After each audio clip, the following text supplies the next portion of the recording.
পাখা ছিল, নরম বিছানায় বসে পাখার বাতাস খেতে পারতাম, আনন্দে কাটাতে পারতাম। কিন্তু সেই সব ত্যাগ করে আমরা এখানে এসেছি। উদ্দেশ্য কি? মুক্তি চাই। এই সংসার এক যন্ত্রণার কারখানা। এখানে যতই আপনি আনন্দ থাকার চেষ্টা করুন, এ সংসার কাউকে আনন্দে থাকতে দেয় না। একটা যন্ত্রণা শেষ হয় তো আবার আরেকটা শুরু হয়ে যায়। তো সেই সংসার নামক যন্ত্রণা থেকে মুক্তি লাভ করবার জন্যে আজ আমরা এখানে এসেছি। আজ আমরা সবাই এখানে ছুটে এসেছি। অনেকজনই ফোন করেছে, যারা দূরের আছে অনেকজনে দেখে ফোন করেছে, বাবা ওখানে তো বৈষ্ণব সেবা, কিন্তু আমাদের নিমন্ত্রণ তো আমরা পাইনি, কিন্তু তাও আমরা যাব। কেন আসছে? বলে ওই যে মুক্তির দ্বার, এ জগতে আমাদের মুক্তির পথ দেখাতে পারে এই ভক্ত বৈষ্ণব সঙ্গ। মনে রাখবেন, ভক্ত সঙ্গে বৈষ্ণব সঙ্গে না গেলে কোনোদিন মুক্তি সম্ভব নয়। তাই আমাদের অবশ্যই ভক্ত সঙ্গে বৈষ্ণব সঙ্গে যাওয়া একান্ত কর্তব্য। এই ভক্ত সেবা দিতে দিতে, বৈষ্ণব সেবা দিতে দিতে একদিন গোবিন্দকে লাভ করা যায়। আমার বটবৃক্ষ দেখেছেন, বটগাছ, এই সময়ে বটগাছে ফল হয়। একটা বটগাছ পৃথিবীর সব থেকে ফলনশীল গাছগুলোর মধ্যে একটি হলো বটগাছ। দেখবেন বটগাছে লক্ষ লক্ষ ফল হয়। একটা পূর্ণবয়স্ক বটগাছ হলে তাতে তো কোটি কোটি ফল হয়। আর সব থেকে বীজ, এই পৃথিবীতে সব থেকে বেশি বীজ হয় যেই ফলে, তার নাম হলো বট। এর মধ্যে এত বীজ হয় কল্পনা করতে পারবেন না। মরিচের দানার থেকেও বট গাছের বিচিগুলো আরো সূক্ষ্ম। একটা বট গাছে কোটি কোটি বীজ হয়। আপনি যদি এই সময় একটা বট গাছের নিচে যান, দেখবেন বটের ফল পড়ে বট গাছের তলা লাল হয়ে গেছে। হাজার হাজার লক্ষ লক্ষ বটের ফল পড়ে আছে, কিন্তু ওই বট গাছের তলায় যদি আপনি খোঁজ করেন, একটা বটের চারাও খুঁজে পাবেন না। লক্ষ লক্ষ দানা পড়ে আছে, প্রত্যেক বছর পড়ছে, কিন্তু বট গাছের তলায় যদি আপনি খোঁজ করেন, কোনো বটের চারা আপনি বট গাছের তলায় পাবেন না। বট গাছের চারা কোথায় পাওয়া যায়? কোনো ভাঙা মন্দির, মঠ, দেখবেন তার ত্রিসীমানায়ও কোনো বট গাছ নেই, কোনো মাটিতে নয়, সেই ভাঙা মন্দির মঠের উপরে বটের চারা হয়ে রয়েছে। বড় আশ্চর্য না? গাছের নিচে লক্ষ লক্ষ বীজ পড়ে আছে, কিন্তু চারা হচ্ছে না। আর কোথায় সেই ভাঙা মঠ মন্দির, সেখানে কোনো গাছের চিহ্ন নেই, আশ্চর্য, সেখানে বটের চারা হয়ে রয়েছে। শিক্ষা কি জানেন? এই বট গাছ হলো আমাদের ঘর বাড়ি, বড় বড় অট্টালিকা বিল্ডিং আমরা যেখানে থাকি, ওই বটের ছায়ার মতো। সুশীতল ছায়া, বাতাস সব রয়েছে নিজের ঘরের ভিতরে। বটগাছের গোড়ায় যেমন, বটবৃক্ষের নিচে যেমন হাজার অনুসন্ধান করলেও বটের চারা খুঁজে পাওয়া যায় না, আপনার বাড়িতে তদ্রূপ অনেক সুখ আছে, শান্তি আছে, ওর ভিতরে থাকলে কোনো দিন আপনি কৃষ্ণকে পাবেন না। বলে কৃষ্ণকে পেতে হলে, ওই বটের চারা পেতে হলে যেমন বটের ছায়ার ভিতর থেকে বাইরে যেতে হবে, আর গোবিন্দকে পেতে হলে নিজের ঘরের সুখ থেকে বাইরে যেতে হবে। বটের চারা পেতে হলে যেমন কোনো ভাঙা মঠ মন্দির খুঁজতে হবে, তার উপরে গিয়ে বটের চারা পাবেন। আর এ জগতে কেউ যদি গোবিন্দকে পেতে চান, নিজের ঘর ছেড়ে সাধু সঙ্গে যান, ভক্ত সঙ্গে যান।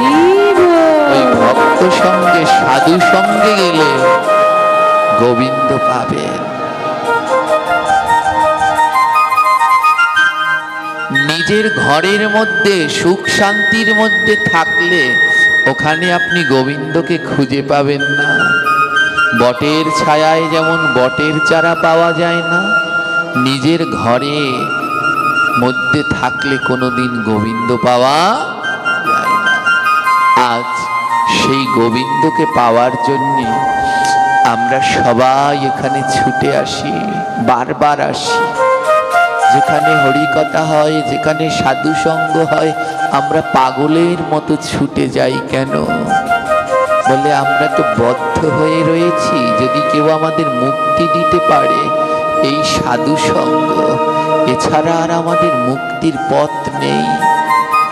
আমার এখানে যতটুকু সময় বসবেন, এখানে বড় আনন্দ, শান্তি, নিবৃত্তি। এখান থেকে উঠবেন, কতজনার কত ব্যাধি, কোমর ব্যথা, মাজা ব্যথা, এই রোগ সেই রোগ, এখানে যতক্ষণ বসবেন শান্তি। এখান থেকে উঠবেন, ছেলের বিয়ে, মেয়ের বিয়ে, চাকরি, স্বামী, সংসার, স্ত্রী, পুত্র পরিজন, কত ভাবনা। আর এখানে যতটুকু সময় বসবেন, এইটুকু সময়ই সেই দিব্য একটা শান্তি পাওয়া যায়। হ্যাঁ, তাই এই সাধু সঙ্গ হলো আমাদের মুক্তির পথ। হৃদয়ের সমস্ত যন্ত্রণাকে যদি কেউ দূর করে দিতে পারে, তাহলে সে হলো সাধু সঙ্গ। এই ভক্ত সঙ্গ এসব যন্ত্রণা দূর করতে পারে। এ জগতে যারাই আমরা সংসার করছি, সবাই একটা না একটা যন্ত্রণায় জ্বলে পুড়ে মরছি। কেউ বলতে পারবে না আমি শান্তিতে আছি।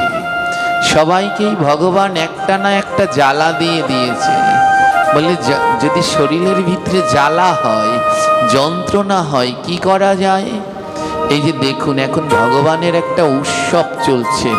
উৎসবটার নাম হলো চন্দন যাত্রা। আপনারা করেন তো?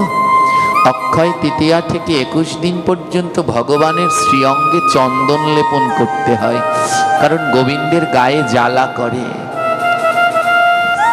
যদি এই সংসারে থেকে কারো গায়ে যন্ত্রণা থাকে, হৃদয়ের মধ্যে যন্ত্রণা থাকে, মহাজন বললেন একটা কাজ করো, চন্দন হলো বড় শীতল, খুব ঠান্ডা বস্তু হলো চন্দন। কারো ভিতরে যদি যন্ত্রণা থাকে, চন্দন বেটে গায়ে লাগা, দেখবে যন্ত্রণা যাবে, জ্বালা দূর হবে।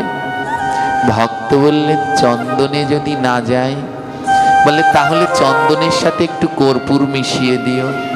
চন্দন আর কর্পূর একসাথে দিলে আরো ঠান্ডা হয়।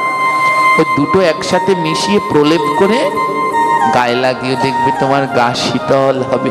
বলে তাতেও যদি না যায়, বলে ওর মধ্যে 2 ফোঁটা অগরু দিয়ে দিও। অগরু চেনেন তো? ওটা আরো ঠান্ডা। বলে চন্দন, কর্পূর, অগরু 3টি মিশিয়ে একসাথে গায়ে লাগিয়ে দেখবে তোমার গা শীতল হবে। বলে তাতেও যদি না হয়, বলে তাতেও যদি তোমার জ্বালা দূরে না যায়, অগরু, চন্দন, কর্পূর এই 3টা মিশিয়ে কোনো নদীর পাড়ে গিয়ে পূর্ণিমার রাতে বসবে। দেখবে নদীর ঠান্ডা বাতাস আর অগরু, চন্দন, কর্পূরের মিশ্রণ তোমার শরীরকে শীতল করবে। বলে তাতেও যদি না যায়, তাতেও যদি আমার যন্ত্রণা না যায়, ওই নদীর পাড়ে গিয়ে বসলাম চন্দন কর্পূর মেখে, তাতেও যদি আমার যন্ত্রণাটা না যায়। মহাজন বললেন এতেও যদি যন্ত্রণা না যায়, তাহলে একটা কাজ করো, তুমি সাধু সঙ্গে যেও।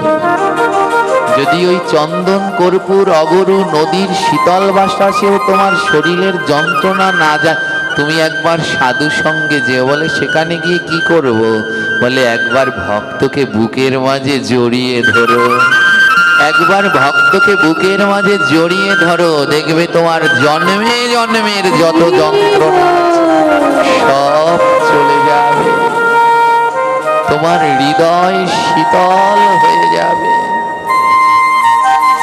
একবার সাধু সঙ্গে গিয়ে ভক্তকে জড়িয়ে ধরে দেখো,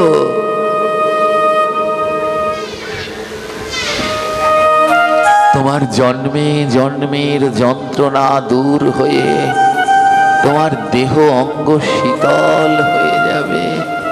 বাবা, সেই যন্ত্রণা দূর করবার জন্য আমরা বারবার সাধু সঙ্গে আসি, বারবার এই ভক্ত সঙ্গে আমরা আসি।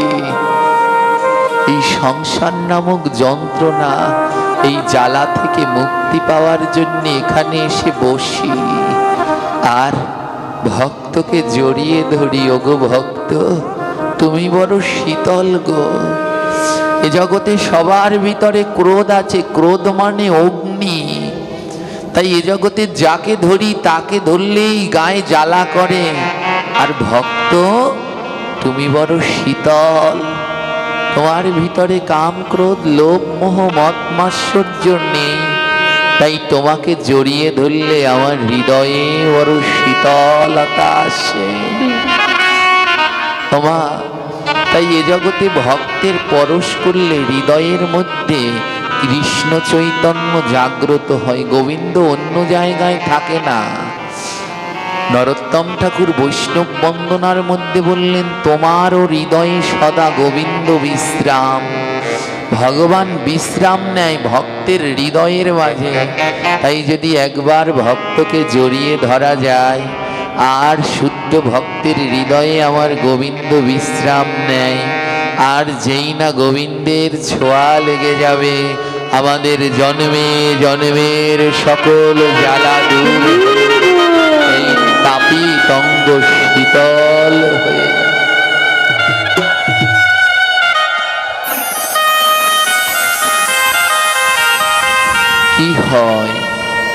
কি হয় এই ভক্ত সেবা করালে? আজ এখানে ভক্ত সেবার আয়োজন। এই ভক্ত সেবা করালে কি হয় বলে, আর কিছু হোক আর না হোক তুমি গোবিন্দ পাবে। এই ভক্ত সেবা যদি তুমি করাতে পারো, আর কিছু পাওয়ার না পাও, তুমি গোবিন্দ পাবে। জেনে নিয়ে এই ভক্ত সঙ্গ করালে তার জীবনে অনেক দুঃখ হয়, যন্ত্রণা হয়, কিন্তু অন্তিমকালে সে গোবিন্দকে লাভ করতে পারে। পুরাকালে এক ভক্ত ছিলেন, ওনার নাম ছিল ত্রিলোচন। উনি একজন পরম কৃষ্ণ ভক্ত ছিলেন। ভক্ত প্রথম জীবনে ছিলেন না মা, ব্যবসায়ী ছিলেন। সারা জীবন অর্থ রোজগার করতেন, অর্থ আর অর্থ, তার কোনো টাকা পয়সার শেষ নেই। ভুরি ভুরি টাকা পয়সা, স্বামী স্ত্রী দুজন, কোনো কিছুর অভাব নেই। কিন্তু জানেন, একটা জায়গায় অভাব, ওনাদের কোনো সন্তান ছিল না। কোটি কোটি লক্ষ লক্ষ টাকা, কোনো সন্তান নেই। একদিন ত্রিলোচন মনে মনে ভাবছে, এত কষ্ট করে এত অর্থ রোজগার করলাম, এ দিয়ে কি হবে? কোনো সন্তান নেই, কোনো বংশধর নেই, এই অর্থ আমি কার জন্যে রেখে যাব? মনের ভিতরে বড় দুঃখ যন্ত্রণা। একজনের কাছে গেলেন, একজন গুণিনের কাছে গেলেন, আমার এই যন্ত্রণা কিসে দূর হবে বলতে পারো? গুণিন গণনা করে বললেন, ত্রিলোচন, আপনার হস্তরেখা আপনার ভবিষ্যৎ বলছে আপনার এই যন্ত্রণা কেবলমাত্র সাধু সঙ্গে গেলেই দূর হবে। আপনি একটা কাজ করুন, আপনার সস্ত্রীক স্ত্রীর সহিত আপনি সাধু সঙ্গে যান। ত্রিলোচন তার স্ত্রীকে নিয়ে সাধু সঙ্গে গেলেন, মা ভাগবত পাঠে গেলেন। জীবনেও কোনোদিন ভাগবত পাঠ শোনেনি। এই ভাগবত পাঠ কি করে? এই ভাগবত পাঠ মানব জীবনকে পরিবর্তন করে। শত শত হাজার হাজার মানবকে পরিবর্তন করে দিল এই ভাগবত। কতজন গলায় তুলসীর মালা ছিল না, আজ এই ভাগবত কথামৃত শ্রবণ করে গলায় তুলসীর মালা পড়েছে, জীবনের পরিবর্তন হলো। কতজন জপ করত না, আজ এই ভাগবত শ্রবণ করে তারা জপের মালায় জপ করছে। কতজন গীতা পাঠ করত না, আজ এই ভাগবত শ্রবণ করে তারা গীতা পড়ছে। কতজন নেশায় ডুবে থাকত, আজ এই ভাগবত শ্রবণ করে তারা নেশা ত্যাগ করেছে। কতজন অখাদ্য খেত, আজ এই ভাগবত শ্রবণ করে তারা সদাচারী প্রসাদ বুঝি ভক্তি জীবন পালন করছে।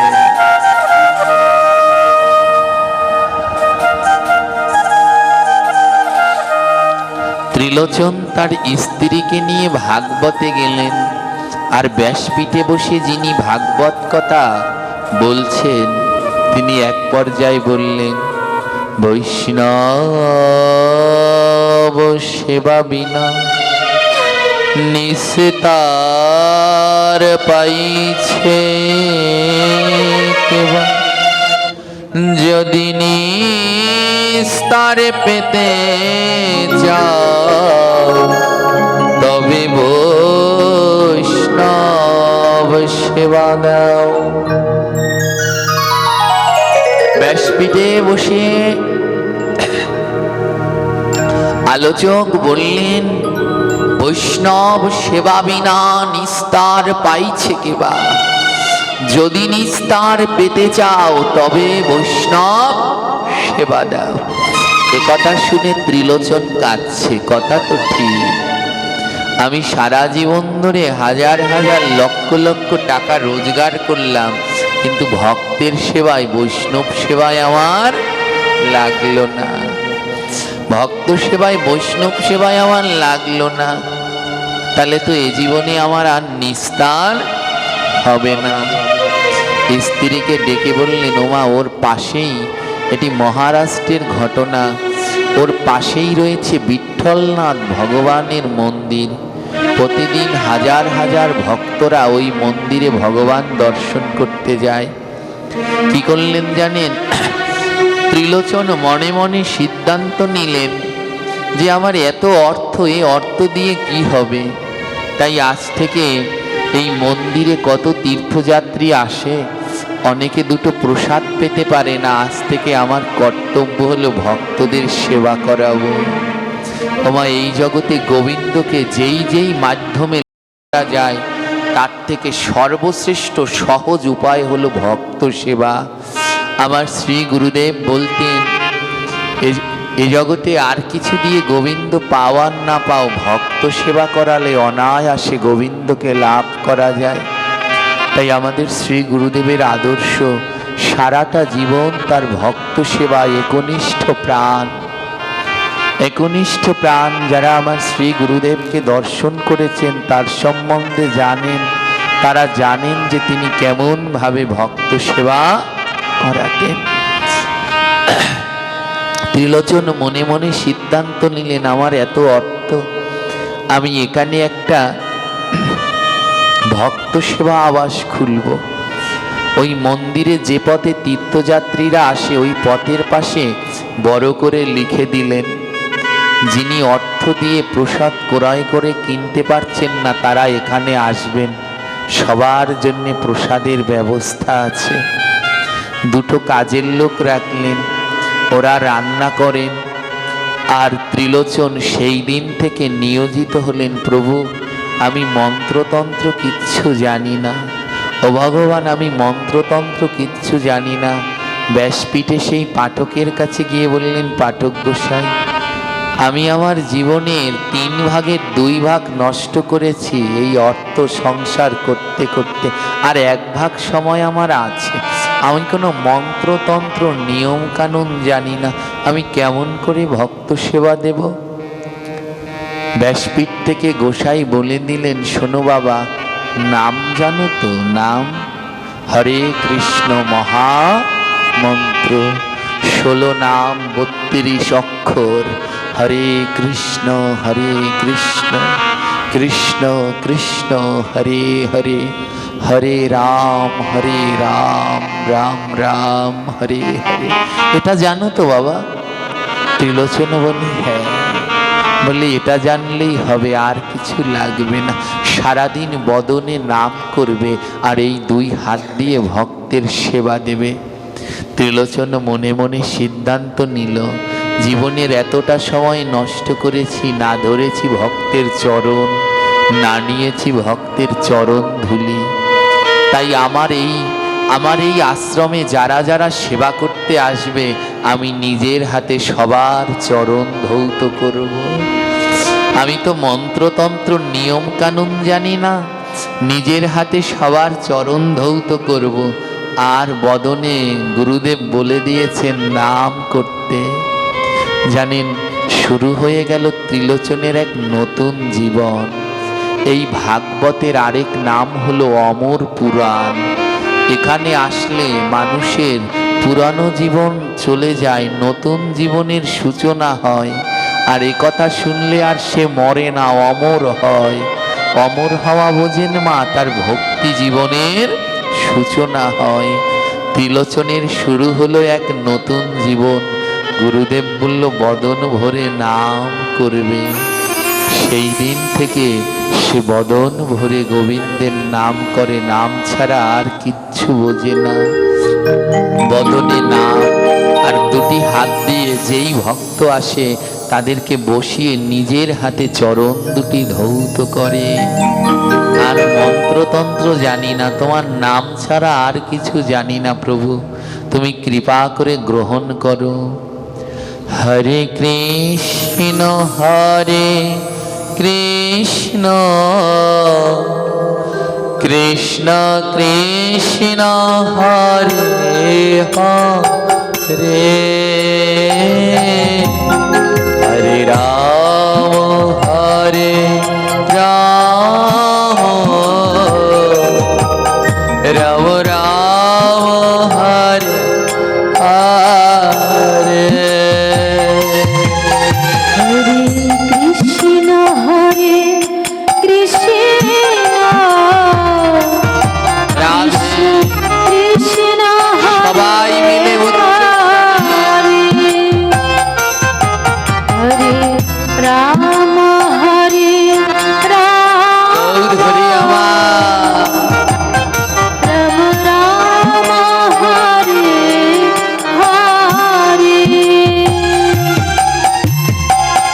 হরে কৃষ্ণ হরে কৃষ্ণ কৃষ্ণ কৃষ্ণ হরে হরে, হরে রাম হরে রাম, রাম রাম হরে হরে।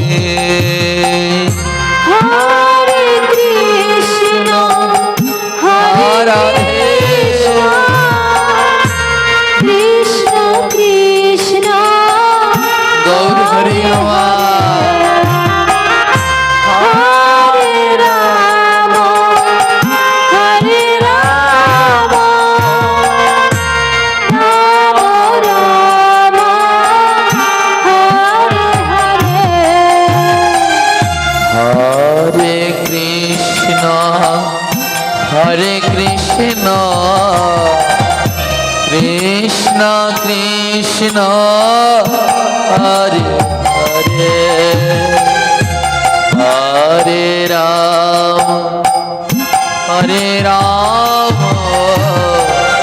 রাম রাম হরে হরে। হরে কৃষ্ণ হরে কৃষ্ণ গৌর হরি কৃষ্ণ কৃষ্ণ হরে হরে, রাধে হরে রাম হরে রাম, রাম রাম হরে হরে। গুরুদেবের কাছে ছুটে গেলেন। গুরুদেব, আপনি বলেছিলেন ওই ভাগবতে আমি শ্রবণ করেছি ভক্ত সেবা দিলে গোবিন্দ পাওয়া যায়। আমি তো কোনো মন্ত্র জানি না। আপনি বলেছিলেন নাম করতে। গুরুদেব, নাম করলে কি ভগবান আমার কাছে আসবে? গুরুদেব বললেন ঠিক আসবে।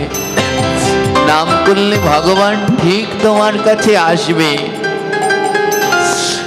নাম করলে ঠিক ভগবান তোমার কাছে আসবে, তুমি নাম করে যাও। বলে আমি কি করে বুঝবো, আমি কি করে বুঝবো যে নাম করলে গোবিন্দ আমার কাছে আসবে? গুরুদেব বলে দিলেন শোনো, নাম করলে গোবিন্দ তোমার কাছে আসবে এটা বোঝার উপায় কি জানো? যেদিন নাম করবে আর দেখতে পাবে নয়নে জল ঝরছে, সেদিন বুঝতে পারবে নাম করলে গোবিন্দ তোমার কাছে ঠিক আসবে। নাম করলে ভগবান আসবে, এটা বোঝার উপায় কি? বলে যেদিন নয়নে জল দেখা যাবে, বদনে নাম আর নয়নে জল, সেদিন বুঝে নেবে গোবিন্দ তোমার কাছে ঠিক আসবে। তাই নাম করে যাও। গুরু আজ্ঞা অনুসারে তিলোচন বদন ভরে নাম করতে থাকে। আর এ জগতে গোবিন্দকে পাওয়ার তিনটি লক্ষণ আছে মা। প্রথম লক্ষণ কি জানেন? ভক্তকে কাঙাল বানায়। উনি সাধু সেবা দিতে শুরু করলেন জানেন, আর কিছুদিনের ভিতরে ত্রিলোচনের অর্থ সব কমে যাচ্ছে। চারদিক থেকে অর্থগুলো সব কমে যাচ্ছে। ত্রিলোচন মনে মনে ভাবলেন, আমার অর্থ যদি কমে যায়, আমি শেষ দিন পর্যন্ত ভক্তদের কি দিয়ে সেবা করাবো? ত্রিলোচন মনে মনে সিদ্ধান্ত নিলেন, দুটো কাজের লোক, একজন রাঁধুনি, একজন পূজারী, এদেরকে তো আমার বেতন দিতে হয়, এদেরকে ছেড়ে দেই। আজ থেকে সব কাজ আমি নিজের হাতে করব। এদের অর্থটা দিয়ে আমি ভক্তদের সেবা দেব। ছেড়ে দিলেন মা। কাজের লোক, রাঁধুনি সবাইকে ছেড়ে দিলেন। এখন নিজে রান্না করেন, নিজে ভোগ লাগায়, নিজে ভক্তদের সেবা করায়। ভগবানকে পাওয়ার প্রথম লক্ষণ হলো কোনোদিন ভক্তকে ধনী করে না। ভগবানকে পাওয়ার প্রথম লক্ষণ হলো ভক্তকে কাঙাল করে। এ জগতে দুই দল গোবিন্দকে পায়। এ জগতে দুই দল গোবিন্দকে লাভ করে। যাদের অঢেল ধন আছে সে, আর যাদের কিছু নাই সে। ধ্যান দিন, দু দল গোবিন্দকে লাভ করে। যার অঢেল ধন আছে সে পায়, আর যার একেবারে কিছু নাই সে পায়। যার কিছু নাই সে তো সব হারিয়েছে, সে তো হারিয়ে গোবিন্দের পথে রওনা দিয়েছে। আর যার অঢেল ধন আছে, সে যদি লালাবাবু জগৎ শেঠের মতো সব কিছু ছেড়ে দিয়ে রওনা দিতে পারে, তাহলে সেও অনায়াসে গোবিন্দ লাভ।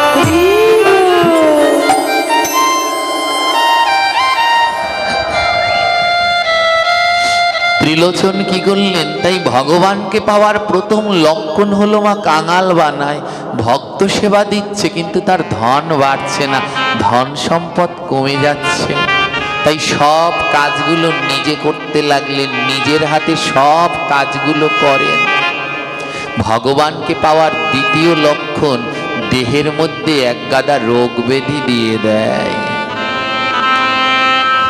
ত্রিলোচনের দেহের মধ্যে বিভিন্ন রোগ যন্ত্রণা শুরু হয়ে গেছে, আর পারছে না। আর দিন দিন তার আশ্রমে ভক্ত বেড়েই চলেছে, ভক্ত বেড়েই চলেছে। যন্ত্রণা আর সহ্য করতে পারছে না, দেহের মধ্যে যন্ত্রণায় ভরে গেছে। ত্রিলোচন গোবিন্দের কাছে বলছে, গোবিন্দ তুমি আমায় যত যন্ত্রণা দাও, শুধু আমাকে একটু সহ্য করার শক্তি দিও প্রভু। তোমার এই মন্দিরে যত ভক্ত আসে, আমি যেন তাদের সেবা করাতে পারি। শেষ দিন পর্যন্ত সেই শক্তি আমায় দাও ভগবান। ত্রিলোচনের দুটি পায়ে এক বেদি হয়েছে, পা দুটো ফুলে গেছে, যন্ত্রণায় পা নাড়াতে পারছে না, খুব যন্ত্রণা। কিন্তু সেই ভগবান ভক্তকে যন্ত্রণা দেয় কেন মা? এত যন্ত্রণা কেন দেয়? যারা এই পথে এসেছেন একজনেও বলতে পারবেন না যে আমি বড় আনন্দে আছি। সবাই একটা না একটা যন্ত্রণায় আছেন। কেউ দারিদ্র বানিয়ে দিচ্ছে, কারো প্রিয়জনকে কেড়ে নিচ্ছে, কাউকে রোগ শোক দিয়ে রেখেছে, বিভিন্ন যন্ত্রণা। বলে যন্ত্রণা দিলে কেন? গোবিন্দ বলে এ জগতে সেই আমায় পায় যার নয়নে জল আছে। এ জগতে কৃষ্ণকে সবাই পায় না। যে কৃষ্ণ নামে যার নয়ন জলে ভাসে, তার কাছে আমার গোবিন্দ আসে। যে কৃষ্ণ নামে নয়ন জলে ভাসতে পারে, তার কাছে গোবিন্দ আসে। তাই গোবিন্দ বললেন, যন্ত্রণা না দিলে তো নয়নে জল ঝরবে না। তাই বারবার প্রভু ভক্তদের যন্ত্রণা দেয় কেন? বলে তোমাদের নয়নে যেন জল ঝরে, জল ঝরলে আমি আসব। ওমা, যারা এই ভগবানের পাতে নেমেছেন এনাদের এমনি চিরকাল নয়নে জল ঝরবে। কি ভেবেছেন আপনাদের জীবনে সুখ হবে? গোবিন্দ বললেন না, আমি কোনোদিন ভক্তের নয়নের জল ঘোচাই না। নয়নে এমন জল ঝরতে থাকবে, আমি নয়নের জল ঘোচাই না, তবে নয়নের জল মোছাই। হ্যাঁ, এই নয়নের জল ঝরতে থাকলে গোবিন্দ একদিন আসবে, কিন্তু কোনোদিন নয়নের জল ঘুচবে না। কিন্তু একদিন গোবিন্দ নয়নের জল মোছানোর জন্য আসবে। তাই ত্রিলোচনের শত যন্ত্রণা। ওই যে গুরুদেবের কাছে জিজ্ঞেস করেছিলেন কবে আসবে, বলে যেদিন নাম করবে আর নয়নে জল ঝরবে। আজ ত্রিলোচের নয়নে আর জলের বাদ মানে না গো, দু নয়ন থেকে অনাবরত জল ঝরে আর বদন ভরে ভগবানের দিব্য নাম কীর্তন করে। হরে কৃষ্ণ হরে কৃষ্ণ কৃষ্ণ কৃষ্ণ হরে হরে হরে রাম হরে রাম রাম হরে হরে। হরে কৃষ্ণ হরে সবাই মিলে উচ্চ স্বরে বদন ভরে কৃষ্ণ হরে হরে রাধে হরে রাম হরে রাম রাম রাম হরে হরে হরে কৃষ্ণ হরে কৃষ্ণ কৃষ্ণ হরে হরে হরে রাম রাম রাম হরে হরে। হরে কৃষ্ণ হরে কৃষ্ণ হরে আমার কৃষ্ণ হরে হরে হরে রাম হরে রাম রাম হরে হরে। এক পাশে দাঁড়িয়ে ভক্ত বললেন নাম করলে কৃষ্ণ নামে জল ঝরে। বৈষ্ণব বললেন হ্যাঁ ঝরে। বলে আমার নয়নে কেন জল ঝরছে না? বলে ঝরবে না। এ জগতের নাম করলে কৃষ্ণ নয়নে জল ঝরে, তবে সবার নয়নে ঝরে না। কার নয়নে ঝরে? বলে যে বদনে নাম করে আর দুই বাহু দিয়ে ভক্তের সাথে প্রেমালিঙ্গন করে, ওই ভক্তের পরশ লাগলেই নয়নে কৃষ্ণ নামে জল ঝরে। সবার নয়নে ঝরে না গো, যে নাম করে আর ভক্তকে বুকের মাঝে জড়িয়ে ধরে তার নয়নে কৃষ্ণ নামে জল ঝরে। তাই বদনে নাম করো আর দুই বাহু দিয়ে ভক্তের অঙ্গ পরশ করো, দেখবে তোমার নয়নে কৃষ্ণ নামে জল ঝরবে গো।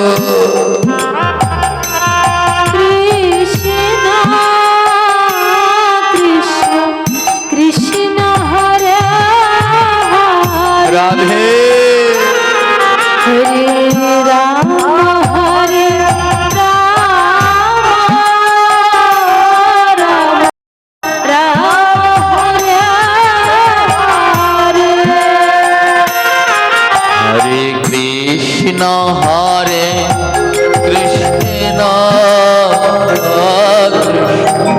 কৃষ্ণ হরে হরে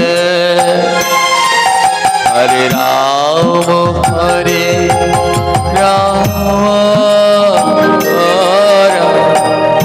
রাম হরে হরে। হরে কৃষ্ণ হরে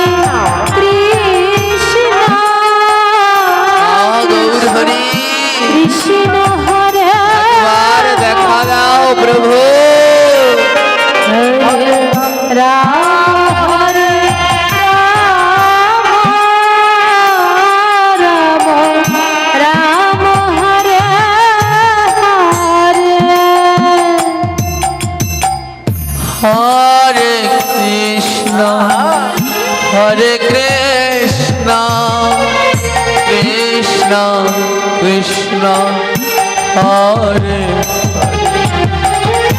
হরে রাম হরে রাম রাম রাম হরে হরে হরে কৃষ্ণ কৃষ্ণ কৃষ্ণ হরে হরে হরে রাম রাধে রাম রাম রাম হরে হরে। দিন দিন পায়ের যন্ত্রণাটা বাড়ছে ত্রিলোচনের। ভগবান যন্ত্রণা দিয়ে দেখে ভক্ত আমায় ছেড়ে দেয় কিনা, কিন্তু এ জগতে যারা প্রকৃত ভক্ত তারা শত যন্ত্রণায়ও ভক্ত ভগবানের সেবা ছাড়ে না। কি হলো জানেন, ত্রিলোচন এমন অসুস্থ হয়ে পড়লেন, যন্ত্রণা এখন আর রান্না করতে পারছে না। মনের অভিমানে গড়াতে গড়াতে সেই ভগবানের মন্দিরে গেলেন, আর ভগবানের কাছে গিয়ে বললেন, গোবিন্দ, সারা জীবন তোমার কাছে আমি কিছু চাইনি, অঢেল ধন দিয়েছো, সম্পদ দিয়েছো, কিন্তু আমি বুঝতে পারিনি এ জগতে ভক্ত সেবার থেকে আর শ্রেষ্ঠ কিছু না। যেদিন আমি বুঝতে পেরেছি ভক্ত সেবাই শ্রেষ্ঠ, সেদিন থেকে আমার ব্যাধি যন্ত্রণার আর শেষ নেই। ও প্রভু, প্রভু গো, সেই দিন থেকে আমি ভক্ত সেবা শুরু করেছি জানো গোবিন্দ। আজ আমি রান্না করতে পারিনি, আমার কোনো লোক নেই, আজ আমি রান্না করতে পারিনি, তাই আজ আর আমার গৃহে ভক্ত সেবা হয়নি। প্রভু ও গোবিন্দ, তুমি এমন কাউকে পাঠাও না যে তোমার এই ভক্তদের সেবা করবে, এমন কাউকে পাঠিয়ে দিও প্রভু, আমি যেন জীবনের শেষ দিন পর্যন্ত ভক্ত সেবা দিতে পারি। ভগবানের কাছে অভিমান করে বললেন, আমায় তো কোনো সন্তান দিলে না, যদি আমার সন্তান থাকতো তাহলে আজ আমার ঘরে ভক্ত সেবা বন্ধ যেত না। অভিমান করে ভগবানের সাথে একথা বলে বাড়ি এসে শুয়ে রইলেন। পা দুটো ফুলে এমন মোটা হয়ে গেছে, যন্ত্রণা, তীক্ষ্ণ যন্ত্রণা। ঠিক সেই সময় তোমা ভক্তবাঞ্ছা পূর্ণকারী ভগবান তো আজ ভক্ত জীবনে কিছু চাইনি, প্রথমবার বললেন, প্রভু আমায় আর কিছু, আমি আর কিছু চাই না, যেন তোমার ভক্ত সেবা দিতে পারি। আমায় সন্তান দিলেন না, আমায় সন্তান দিলেন, আর যদি আমার সন্তান থাকতো তাহলে সে ভক্ত সেবা দিত। গোবিন্দ বললেন, এ জগতে যার কেউ নাই তার আমি আছি। গোবিন্দ স্বয়ং পুণ্ডরীনাথ। পুণ্ডরিকনাথ কি করলেন জানেন, স্বয়ং বিঠ্ঠলনাথ নিজে এক নবীনা যুবক সেজে ভক্ত সেবা করবার জন্য ভক্তের বাড়িতে রওনা।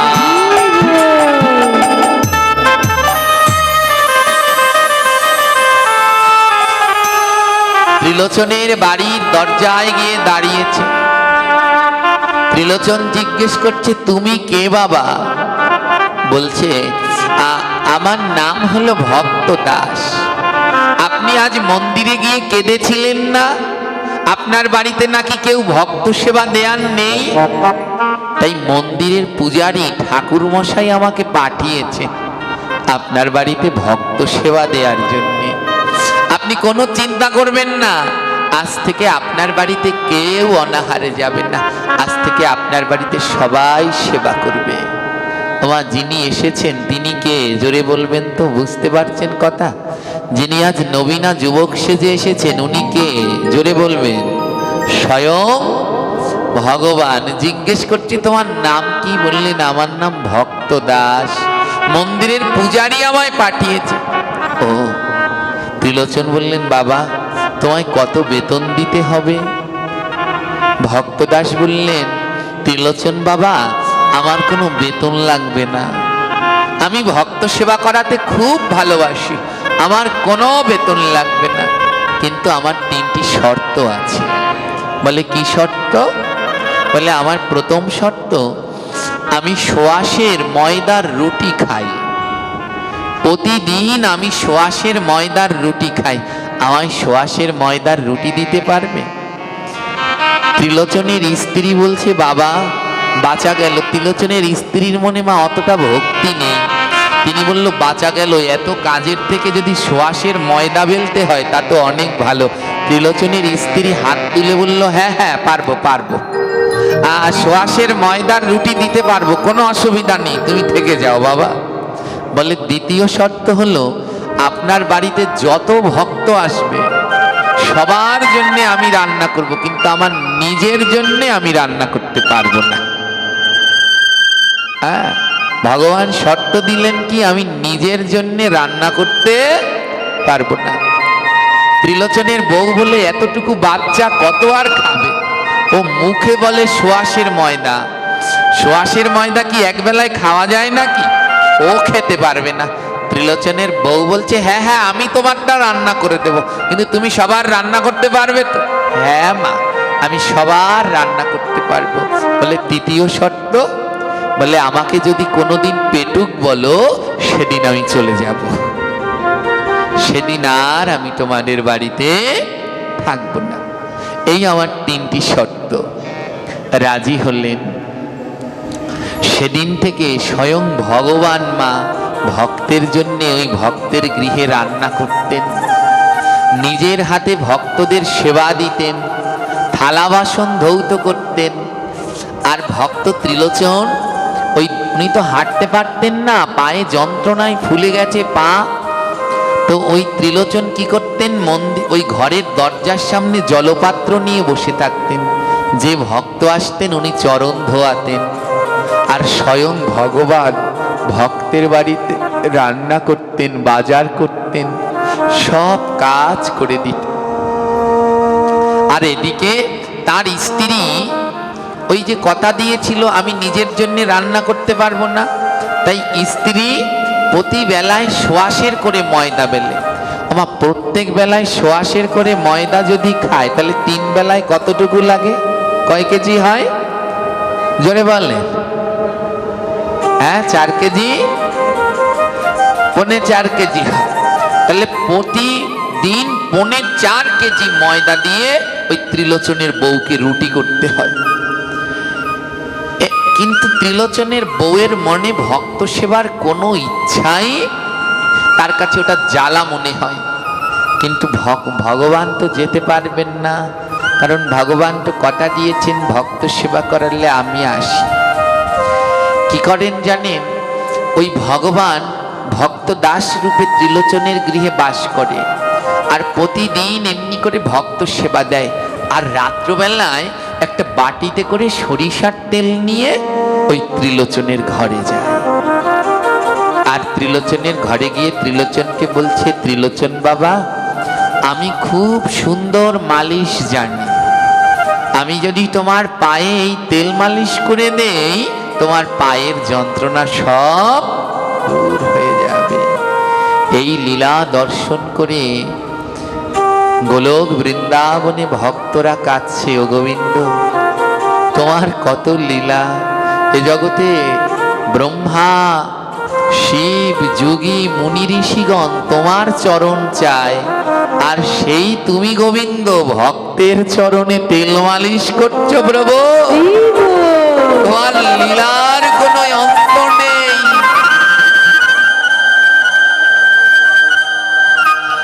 সাক্ষাৎ গোবিন্দ জানেন ভক্তের চরণে তেল মালিশ করে দেয়। গোবিন্দ বললেন, জানো এ জগতে ভক্ত যেমন ভগবানের চরণ চায়, আর ভগবানও ভক্তের চরণ চায়। যদি এমন ভক্ত পাওয়া যায় যেই ভক্ত সেবা ছাড়া আর কিছু বোঝে না, তার চরণে তেল মালিশ করার জন্য সাক্ষাৎ গোবিন্দ আসেন। গোবিন্দ প্রতিদিন ওই ত্রিলোচনের পায়ে তেল মালিশ করে দেয়। ত্রিলোচন তো আর জানে না যে তার পায়ে যে তেল মালিশ করছে সাক্ষাৎ সে ভগবান। ওমা, ভগবানেরও যন্ত্রণা হয়, ভগবানেরও যন্ত্রণা আছে। ভগবানের যন্ত্রণাও দূর হয় ভক্তের চরণ ধুলায়। জানেন, আজও আপনি যদি সেই বিঠ্ঠলনাথ মন্দিরে যান, মহারাষ্ট্রে বিঠ্ঠলনাথ মন্দিরে আজও যাবেন, প্রত্যেক ভগবানকে তিলক করানো হয়। প্রত্যেক ভগবানকে তিলক করানো হয় চন্দন ঘষে, দামি চন্দন দিয়ে ভগবানের ললাটে তিলক দিয়ে সাজানো হয়। কিন্তু সেই বিঠ্ঠলনাথ ভগবানকে কি দিয়ে সাজায় জানেন?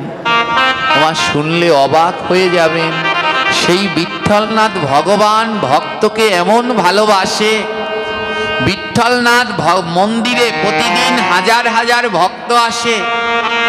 আর সন্ধ্যাবেলায় মন্দির যখন বন্ধ হয়ে যায়, মন্দিরের আঙিনা ঝাড় দেয়া হয়। আর ঝাড় দেওয়ার পরে যেই ধুলাগুলো এক জায়গায় হয়, সেই ভক্তের চরণ ধুলি দিয়ে ভগবানের ললাটে তিলক করানো হয়।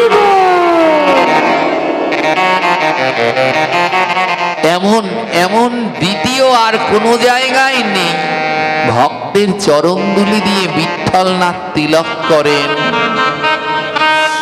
আজও মা তাই যখন ত্রিলোচনের চরণে ওই পায়ে ভগবান তেল মাখায়, মাঝে মাঝে চরণটা মাথায় নেয়। স্বয়ং ভগবান ভক্তের চরণটা মাথায় নেয় আর কেঁদে কেঁদে ভক্তের কাছে বলে, আমায় চরণ ছাড়া করো না গো, আমায় চরণ ছাড়া করো না গো। আমি চরণ বড়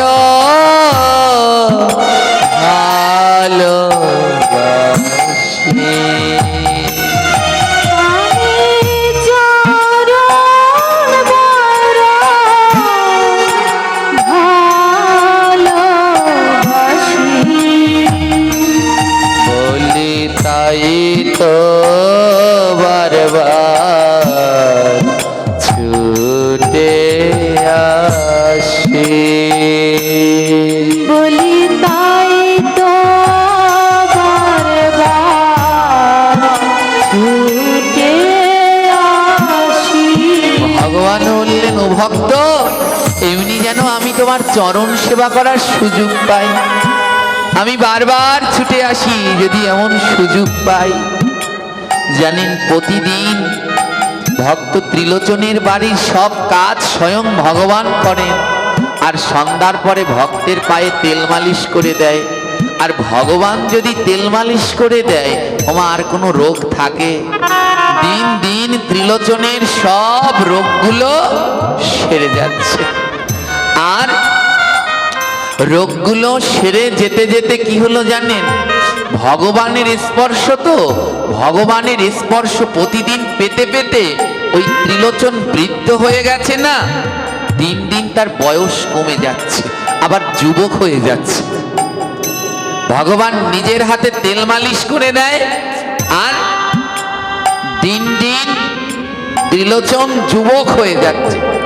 গ্রামের সবাই বলছে, কি আজব ঘটনা, এর এত বড় একটা ব্যাধি ছিল, ব্যাধি তো সেরেই গেল, বুড়ো হয়ে গেছে, চামড়াগুলো ঘুচকে গেছে, আর দিন দিন কেমন যুবক হয়ে যাচ্ছে। ভগবান কি করে জানেন? ত্রিলোচনের সমস্ত গায়ে তেল মালিশ করে, আর ভগবানের স্পর্শ পেয়ে ওনার সব বার্ধক্য কেটে যাচ্ছে। 70 বছরের ত্রিলোচন বয়স যেন এখন তার 24 বছর হয়ে গেছে। গ্রামের সবাই বলছে, আরে ত্রিলোচন তোমার কি হলো? বুড়ো থেকে, এ জগতে সবাই যুবক থেকে বুড়ো হয়, আর তুমি বুড়ো থেকে যুবক হয়ে গেলে? আরে কি ম্যাজিক, কি ম্যাজিক! ত্রিলোচন এখন আবার হাঁটতে পারে, কাজ করতে পারে, সব করতে পারে। এবার ওই যে তার বউ, তিনি কিন্তু সেই 70 বছরের বুড়িই আছে, তার কোনো পরিবর্তন হয়নি। কেন হয়নি? কারণ তাকে ভগবান স্পর্শ করেনি। ভগবানের স্পর্শে ত্রিলোচনের বার্ধক্য কেটে গেছে, কিন্তু তার বউ এমন বুড়োই আছে। আমার গ্রামের মহিলারা আছে যারা শুধু কথা বলে, ত্রিলোচনের বউকে বলছে, আরে ত্রিলোচনের বউ, তোমার স্বামী দেখো দিন দিন যুবক হচ্ছে, আর তুমি যাচ্ছ বুড়ো হয়ে। এ জগতে এইটাই নিয়ম, স্বামী বুড়ো হয় আগে, বউ বুড়ো হয় পরে। আর তোমাদের বেলায় হলো উল্টো, তোমার স্বামী গেল যুবক হয়ে আর তুমি গেলে বুড়ো হয়ে। হ্যাঁ, তুমি এমন দিন দিন বুড়ো হয়ে যাচ্ছ কেন? ত্রিলোচনের বউকে সবাই মিলে এমন বলে। তো ত্রিলোচনের বউ ওই গ্রামের মহিলাদেরকে বলছে, আমি এমন বুড়ো হয়েছি কেন তোমরা জানো? জানো? আসল কথা তো জানো না। শোনো, আমাদের বাড়িতে একটা পেটুক থাকে, ওই পেটুককে 3 বেলা সোয়াশের ময়দা বেলে দিতে হয়। আর ওই ময়দা বেলতে বেলতেই তো আমি এমন বুড়ি হয়ে গেলাম। উনি বাবা কি বলবো রে ভাই, ও পেটুক প্রত্যেক বেলায় সোয়াশের করে খায়।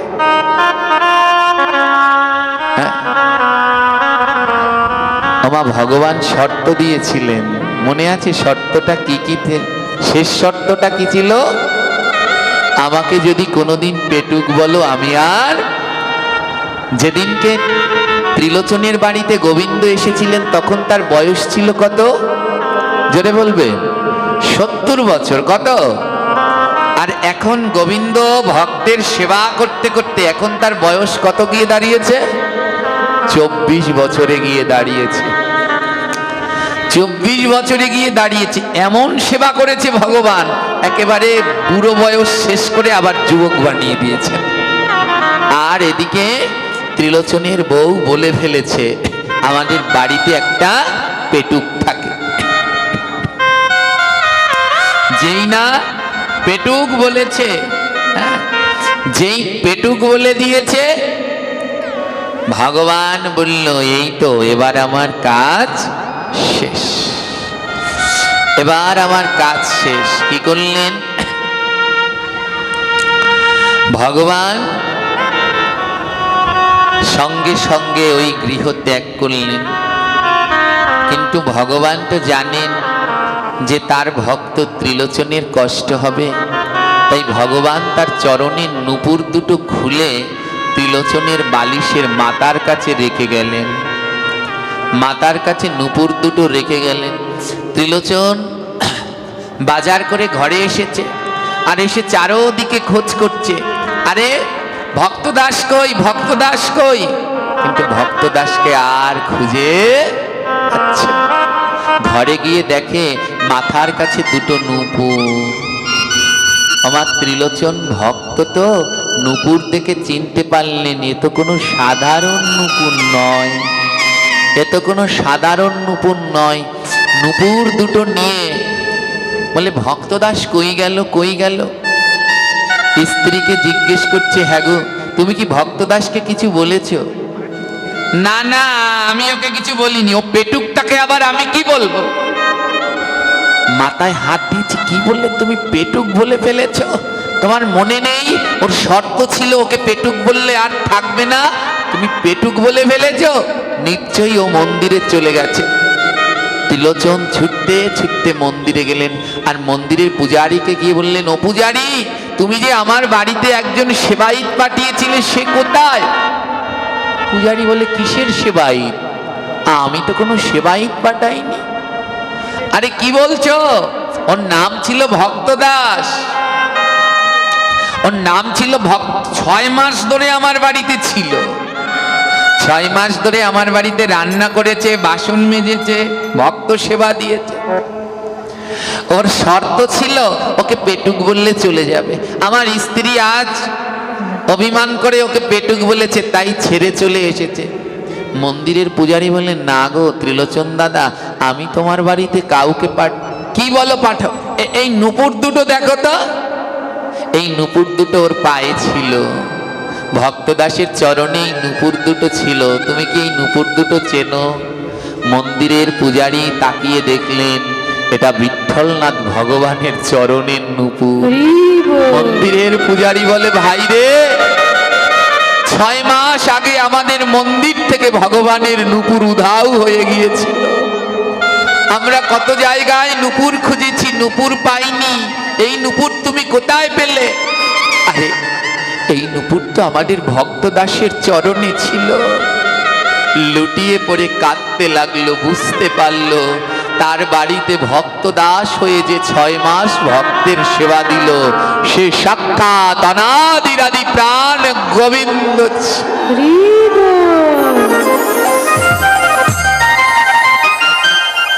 গড়াগড়ি দিয়ে কাঁদছে, ভগবান তুমি 6 মাস আমার বাড়িতে ছিলে।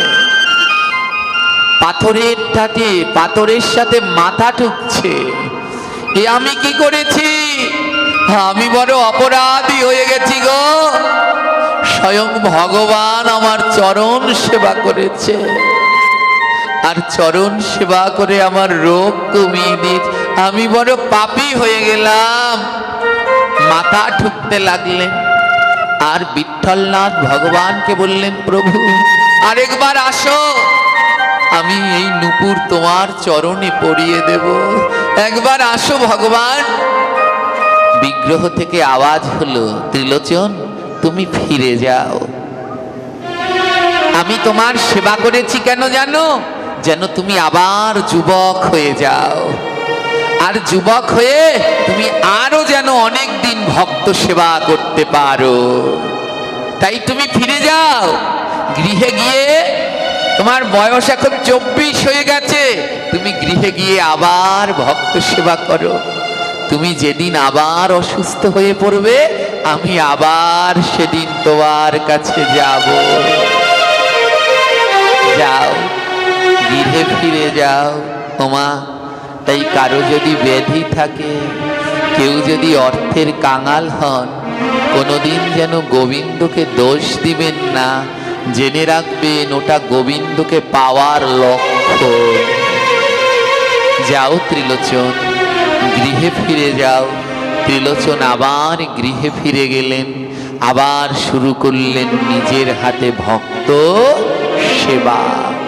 জগতে প্রমাণ করে দিলেন এ জগতে ভক্ত সেবার থেকে শ্রেষ্ঠ আর কিছু হয় না। হে কৃষ্ণ ভক্তগণ, এরপরে আপনাদের প্রসাদের আয়োজন রয়েছে, তাই আর আলোচনার কলেবর বাড়াবো না। এখানে আমরা আলোচনার বিশ্রাম দেব। আদ্যকার এই সংক্ষিপ্ত আলোচনার আমাদের শিক্ষা, ভক্ত সেবার থেকে জগতে আর শ্রেষ্ঠ কিছু হয় না। ভক্ত সেবা দিলে জীবনে অনেক দুঃখ পাবেন, যন্ত্রণা পাবেন, কিন্তু অন্তিমকালে স্বয়ং গোবিন্দকে পাবেন। বৃদ্ধ সেই ত্রিলোচন আবার ভক্ত সেবা দিতে লাগলেন। যখন আবার তিনি দ্বিতীয়বার বৃদ্ধ হয়ে গেলেন, তখন ভগবান আবার ভক্ত বেশে আসলেন। আবার ভগবান আসলেন। ত্রিলোচন বললেন, এবার আর আমি দেরি করব না, এবার তোমার চরণে আমি নুপুর পরিয়ে দেব। ভক্ত ত্রিলোচন মনের মতো করে ভগবানকে সাজালেন। তো চলুন আমরাও সবাই মিলে আজ মনের মানুষে নামের মালা দিয়ে ভগবানকে সাজাই।